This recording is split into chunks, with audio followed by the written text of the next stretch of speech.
got back a week after the freshman.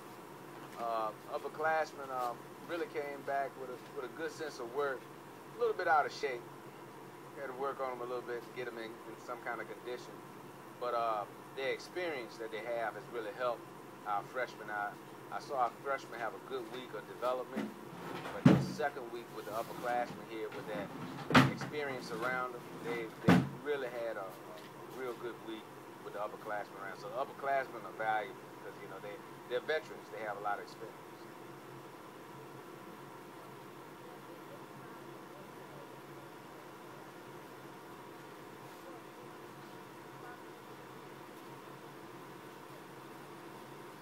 Well, upperclassmen are somewhat a resource. When a freshman come in, and there's so many things being thrown at a freshman, from whistle commands, vocal commands, attention, parade, rest, marching style, horns up, horns down, with all the music and movement and everything. It's a lot being thrown at them at one time. When they have an upperclassman right beside them on the field, they can say, I forgot what comes next, you know, so they have them as a reference point. And I think that's the biggest thing, having that experience around freshmen, to have those upperclassmen as really a reference point, somebody to lean on that knows what's going to happen and has the experience that can keep you on track when you might forget that smallest little detail.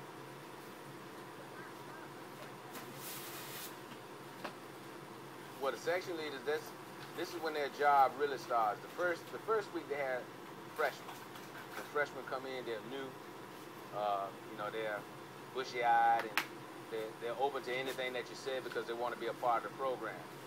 When the upperclassmen come back, these are your classmates, your friends that you play with, that you party with, you know, and so sometimes it's hard.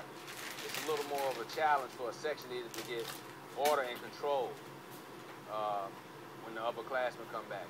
Not saying that they don't have it, but it's a little bit more of a challenge because that's their friends, you know, so it's a little bit more of a challenge. Well, a section leader is kind of like a student version of a band director. You know, they kind of got to have a little bit of everything. They got to be good musicians. They got to be good with people. They got to know when to encourage people. You know, they're giving all they got and they're just not getting it right now. You got to know when to kind of get on people. You're just not working hard enough, and know how to balance the two. And also, too, give students good advice outside of band, you know, whether it's financial aid, whether it's scheduling, whether it's going to class, whether it's the teachers you're going to select to take your classes from. You know, all of those things kind of constitute to be a section leader. But for me, the biggest thing is that they can make people do what they don't think they can do. A section leader is a person that can come in and take a group of people, galvanize them together, and whatever direction I take the band in, they can make sure that their section is ready to go in that direction.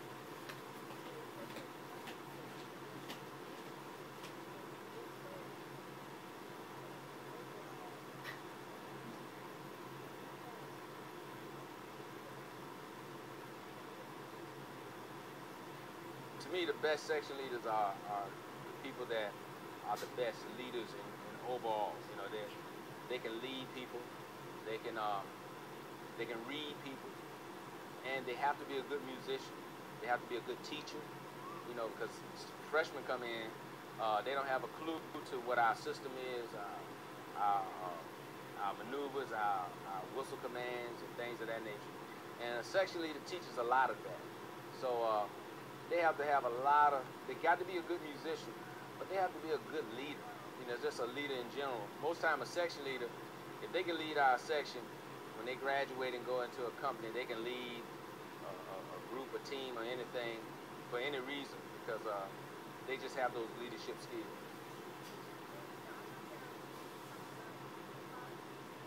Right. Right. Right.